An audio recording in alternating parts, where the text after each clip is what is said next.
You're one of my favorites. Thank you so much for doing this. And obviously looking forward to the start of the Stanley Cup playoffs. Obviously, we cover the Toronto Maple Leafs, but I wanted to ask you, entering game 82, what would that approach look like if you're Craig Berube? Obviously, with not much to play for this team. Yeah, it's real. I know you guys were talking about it a little bit earlier. I've been on both ends of it. I was on obviously those Tampa teams that were in similar situations a few times. And my first year in Detroit, we were on the other end of it, where obviously we weren't in the playoffs. I think the biggest thing for him, he doesn't want his team to slip in his habits. And he's going to talk about the things they've been good at this year, not giving up easy offense, continue work on the breakouts. He'll talk about the compete level. But at the same time, I don't think he's going to go scorched earth if it doesn't go well for him. I don't think outcome is a concern of his at all. I give Detroit some credit. Some of their best hockey of late has been when they were eliminated. They're trying to build something for next year, and they're going to be gamers tonight. And there's some proud guys in that room. So I think compete level on the Detroit side will be there. So I don't think he's going to be overly upset. He's going to roll four lines. He's going to harp on habits. You don't want to turn this on and off. But I think he's not going to be too concerned if the process is still there and they don't win. It'll be interesting to see on the penalty. I always battled on the penalty kill because they have top guys on the penalty kill and they're good at it. I don't know if you're going to see Matthews or even some of the D. Again, you're a coach, you're going to roll them. You're sticking with your process. But, man, you'd have trouble sleeping over the weekend if one of his guys went down blocking a shot on the penalty kill. So it's going to be interesting to see tonight, but it's a reality of it.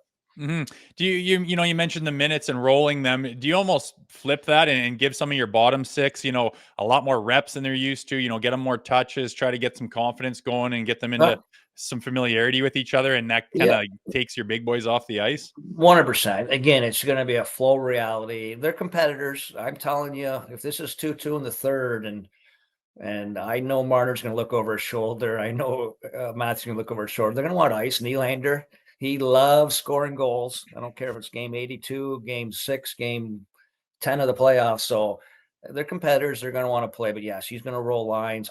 I'm fascinated going forward, diving into this Battle of Ontario as a matchup. I think there's a matchup advantage here for Toronto. And I'm just curious if Chief's going to build a checking line. And he has some options. Pacioretty comes in. We talked about Camp. I'm a big Camp fan. He wins face-offs.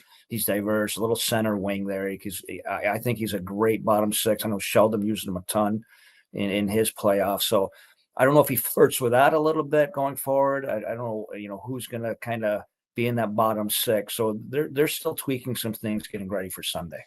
Scott Laughton's the guy they picked up at the trade deadline, has looked much better the last couple of games. What did you think of that addition, and where would you try to deploy him in the bottom six there? I loved it. Nostradamus. I think I wanted that one. I called that one. I worked for Sportsnet that day. My feel is, first of all, I've loved Toronto this year. I saw it early on. We rolled in there with the Red Wings early on, and we played what you would call probably an uneventful game. Literally chances were 8 apiece. Toronto took a 2-1 lead into the third, and I think they only got maybe 3 or 4 shots against us, but they were comfortable with it. And they left that rink happy with a 2-1 win. You can see them starting to build their identity, starting to build their DNA. So there's enough offense in that top six. There's enough secondary offense. I wanted Scott Laughton. I wanted someone to just take pride in the bottom six, check a little bit, give them a little more DNA like that. And they went out and did it. I'm telling you, we don't win our Stanley Cups in Tampa without Johnny Gord, without the acquiring Barclay Goodrow, without acquiring Blake Coleman. Not the sexiest guys, but I really like what Toronto has done. Just feels a little bit different this year. And they've always had a chance, but I like their lines. I like their D depth. And again, I think they can create some matchup issues for Ottawa. And knowing what their shortcomings have been in the past in the playoffs for this Maple Leafs team, playing this Battle of Ontario, what do you think the keys to getting off to a really good start are for this club? Their identity. It's the same thing. I keep, boasting at how impressive I've been with Toronto. They have had like a playoff approach mentality from day one. You can just see in their underlying numbers. They don't give up odd man situations. they don't give up easy offense. They've sacrificed offense this year for defense. You know, they're bottom half of the league in some offensive categories. That's never going to happen with that Maple Leaf team and kind of the talent they have. So I think the DNA and the buy-in is there, but just playing to their identity. I think they want to come out of that first period on Sunday. If they're up 1-0, if they're up 2-0, great. But I want them, no easy offense for Ottawa, no grade A's.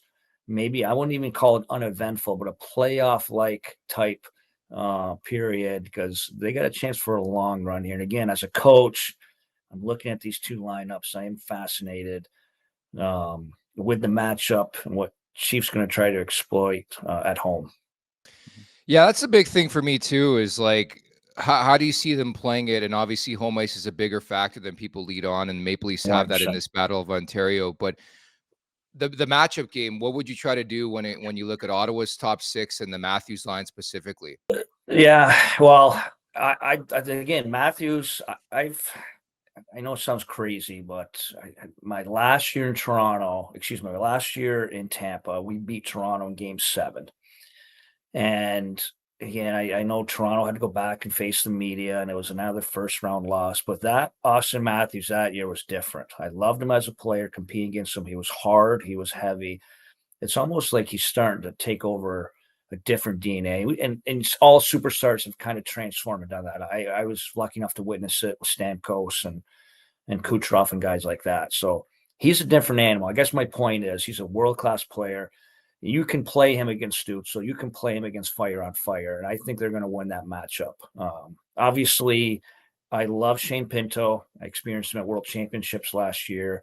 He is a two-way center. He takes pride in not giving up easy offense. He takes pride in checking other lines. That's something Chief will avoid. So I expect him to go Fire on Fire. I expect him to go Matthews versus Stützle. And you challenge those guys to win that. I think where Matthews in is his career, the way he plays this game, I think he's going to be very excited about that matchup. And then you're probably looking at Tavares versus Cousins, which I would love to. And then you kind of eliminate like Pinto. Again, you don't want Pintos out there every other shift. The one hard matchup that's not going to change, and that's going to be McCabe and Tanev versus Stützle too. I don't think that's going to be changed. So again, I'm a coach nerd. I'm going to be fascinated in watching this. I'm also curious if Greener will try to get Tkachuk maybe moving around the lineup to avoid some matchups too. I think he'll start with Stützle, but it'll be interesting to see. And that's why I think this is kind of a fascinating matchup.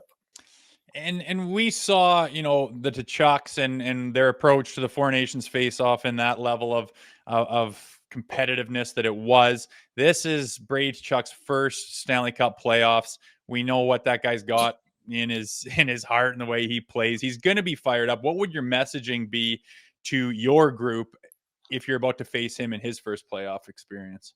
Don't give him what he's good at. And what is he good at? He's good around pucks around the blue paint. He's good at getting around the net. You're going to hold your defense accountable for boxing him out, not giving him those easy offense.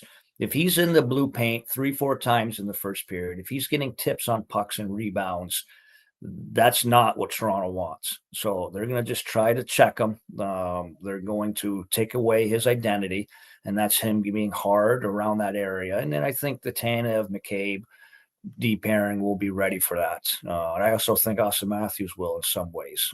So that's what you do. And I know you also mentioned he's a unicorn, man. Brady Tkachuk, there's only one or two in the league, and we haven't seen the likes of him in a while in this league. He is special. He is that good. You have to look him in the eyes. You're going to have some attitude back with him, but you're going to stay within that line. You hope he's yelling and screaming at the refs and maybe over the top on emotions, not kind of gamesmanship where it's in his favor, which you saw at the Four Nations a little bit. So again, fascinating matchup, an unbelievable player, different type player. But again, I do think Toronto's equipped at home to be able to check him. What's your read on the crease? Because I think more times than not, you look at this matchup and say, well, Linus Ullmark won the Vezina Trophy a couple of years ago. But then you look at how hot Stolarz has been for the majority of the season. Joseph Woll is an adequate backup, if you want to call him that. So How would you match up sort of the crease battle in this series? Yeah, great question. Obviously, it's going to be Stolarz Nets with the way he's playing, and Stolarz and Wall are great players. They're playing at a high level, but a lot of their success I attribute to the team. Again, I keep harping on Toronto's team game has been at a high level all year long. And again, they've done their job. Their saves expected is tops in the league. They're making the right saves against grade A's. They're doing their job, but it's a team stat too. I like Toronto a ton with their depth, with this matchup, but Ullmark's a guy that could steal this series. You saw him steal games down the stretch. He has that ability. He could build confidence in that group. So again, all three goalies, which we mentioned, are going to be capable. Forsberg, if called upon, could do well in the series. But Ullmark does have that ability to steal this series, which is again why this is a really exciting, intriguing matchup. Mm-hmm. Newsy, I need a prediction from you. Who's going to take down this Battle of Ontario? I gotta be careful. I'm still a coach, but sure enough, I'm going to be ripped in social media for this prediction. But this is going to be one heck of a series. I'm very comfortable in saying Toronto can win this. And again, it's their depth, the way they stacked up their decor. Their general manager needs a pat on the back for the job he's done over the last couple of years. Obviously, Craig's done a heck of a job. They're just a little too deep. I like the DNA of their team all year long. But Ottawa could win this series. I wouldn't be surprised at the end, but I'm pretty comfortable in saying Toronto's going to win this series. Make sure to check out more of our content right here on the Leafs Nation YouTube page. We got long form interviews, we got clips, we got epic rants by Jay Rosehill. We simply have it all. And don't forget, you can find out much more at theleafsnation.com. Thanks so much for watching.